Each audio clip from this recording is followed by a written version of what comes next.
to be walking you through all the different parts of the packet so that you have a better understanding about what each part's for and what you're supposed to do with it. So I'm going to show you all the different parts and hopefully clear up some of your questions. So when you first pull out your packet, you're going to see a bunch of yellow papers. These yellow papers are some introductory letters. So when you first pull out your packet, you're going to see a bunch of yellow papers, and these yellow papers are some introductory letters from me about the packet and some good resources for you to use. So this first page here is some goals that I have for students. So I give a student-friendly goal and then I explain what it means to you and to your student and what it means about the packet. So for example, students will be able to decode grade level words and passages with fluency. So I go through and explain what that means and what that looks like as far as packet work goes. Some of the other goals are like writing with first grade standards, identifying 3D shapes, identifying time to the hour and half hours. So I go through all the different skills that are being worked on in this packet. So there's an English version of that letter and then a Spanish version. And the next couple of pages are some sight word games. So in your envelope you received a plastic baggie with some flashcards and some game markers. The flashcards are to be used in any way you see fit. You can use them in a very traditional style where you flash the flashcard and then they read the word, or you can play games with them. So I recommend games. I think first graders learn best through play and through games. So here's a bunch of different ideas, some kind of the things like we might have done in class. And these are very simple. The instructions are all here for you, and they should just incorporate things you probably have in your home. I included this list in my last packet, but I'm including it again because it's very important.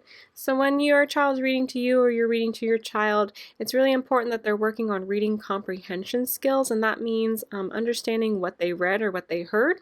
So in class we really work on identifying the setting of the story, where it takes place, identifying the characters, the problem of the story, and then how the characters solve that problem. So that's one kind of way to do it. These questions will help your student practice reading comprehension. I've also included the first grade sight word list. Now this is the one from our reading program, so it's very specific to Benchmark Advanced. If you go online, you're going to probably find a lot of different sight word lists. You'll find one called the Fries list, you will find one called the Dolch list. Any of those sight words lists work. Here's just the one that we've been practicing in our reading program. Any sight word list you find is great, but here's one for you. And the flashcards that are included in the packet follow these words. So each week is organized into a paperclip stack, and on the very top of the stack is a calendar. Now this acts like a pacing guide for you, and it goes by day and topic by topic. So in this corner it explains what to do with this calendar. It tells you which week it is, and then I've also included links to our Google Classroom and then our YouTube channel. So when you're following this, you would start with day 1, and you can go in whatever order you want. But each activity that's listed in the calendar has a corresponding page. So the number that you see here is also on the corner of the activity. So for example, this one says Long O Phonics page 1, and if you go to the page, you'll see the phonics page, and at the top corner there's the 1. And then the packet's also stacked in order. So what that means, the pages are organized in the packet as they appear on the pacing guide. Of course, this is just a suggestion. We're recommending 4 to 5 hours for our students to be working academically each day. However, in reality, I think most students will be getting 1 to 2 academic hours. So do as much as you can, or as little as you need to, but here's a nice way to stay on top of first grade standards and to give a sense of routine for your students. So each day is following kind of a pattern, and each week is following a pattern. So in class I'd have a lot of routine and structure so students know what to expect each day, and so this kind of gives that sense of routine and normalcy. So I'm going to walk you through what the packet kind of looks like and all the different activities. Again, as I mentioned, it follows kind of a pattern, so you'll see similar activities but just working on different skills each week. So every week is going to have a phonics skill and some phonics worksheets. So for example, in this week it's working on the long O sound. So you'll see lots of these kinds of pages where they're looking at a picture, identifying the long O word that goes with it and writing it underneath it. So some pages are double-sided, so just keep that in mind. The ones that you don't need to cut out or color are going to be double-sided. So on the back here is just a math review. So on Mondays I've included like an overall math review, so it just kind of covers a lot of different little skills. Every week I have a different writing skill, so this one is informational writing. There's also narrative writing and opinion writing. So it kind of gives you a little format how to organize their writing with these sentence frames. And at the bottom it has a little checklist. Students are working on writing sentences with capitals to begin with, and capitals in the correct places, so like in pronouns. They're also working on finger spacing, so that means putting your finger down and writing the word after your finger. And they're working on punctuation, so do they have a period at the end of every sentence? I've also included these little decodable passages in each week. There's 2 of them in each week. On one side is a more simple skill, phonics skill, and on the back side is something that we would have been just learning. So for example, on the front here it's working on a short A sound, the A sound, but then on the back side it's working on the long A sound, the A sound with the silent E. So I would suggest working on the one that your child is most comfortable with. This is something that they should be able to read independently with maybe just a little bit of help. So maybe one idea is that you have your child read this side all by themselves, and then maybe if you have time and they want to, read the back side with a lot of help. And then you'll notice at the bottom there's a place to illustrate what they just read. Again, that's working on reading comprehension. So they read it and they might need to read it a couple times, and then they draw what they read to show that they understood what they read. I've also included quite a few handwriting pages because we're not in school and we're not writing every day. I've included a lot of math facts.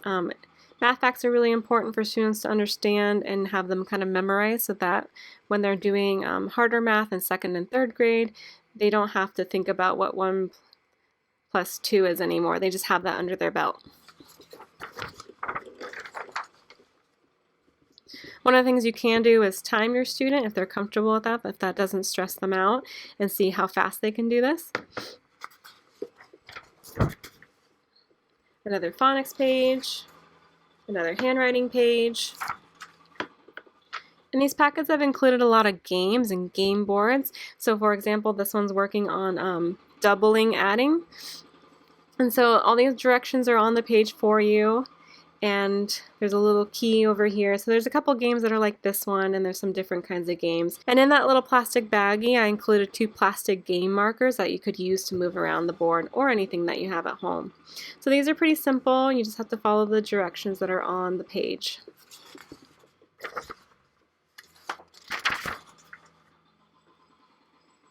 I know my students really enjoy learning science, so I've included some science worksheets for every week. I'll still be posting mystery science links, but here's just another thing if you don't have access to that.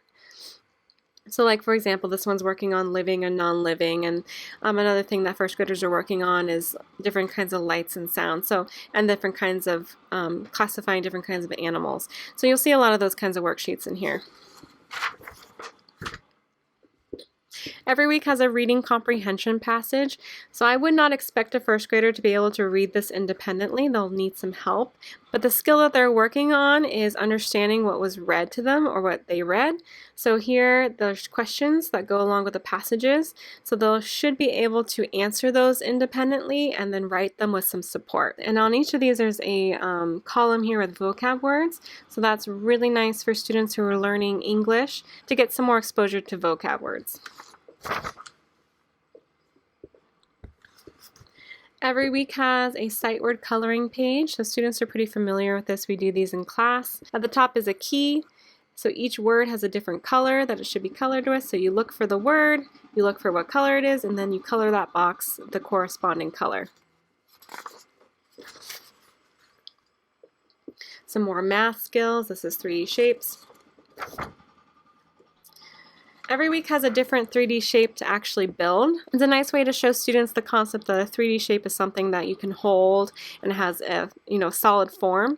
So to make these, you cut on the outside solid lines and you fold on the dotted lines and you glue the tabs. And what's nice about these is they have the attributes on the shape. So students are working on learning what faces, vertices, and edges are. We had just started this in class and we would have kept working on it, so that's why I'm including it here. So a face is the sides of the shape. So for a cube, the faces are the squares. The edges are the edges, and then the vertices are the points or the corners.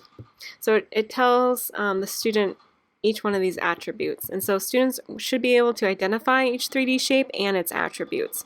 So if you say, what's this shape? They'll say cube. How many faces? 6. How many vertices? 8. How many edges? 12. Some more decodable passages. Here's a sight word sentence. So this is practicing sentence structure and sight words. So down here there are words. They'll cut them out and they'll unscramble them to make a sentence up here in the boxes. The student should pay close attention to where the punctuation goes and where the capital goes.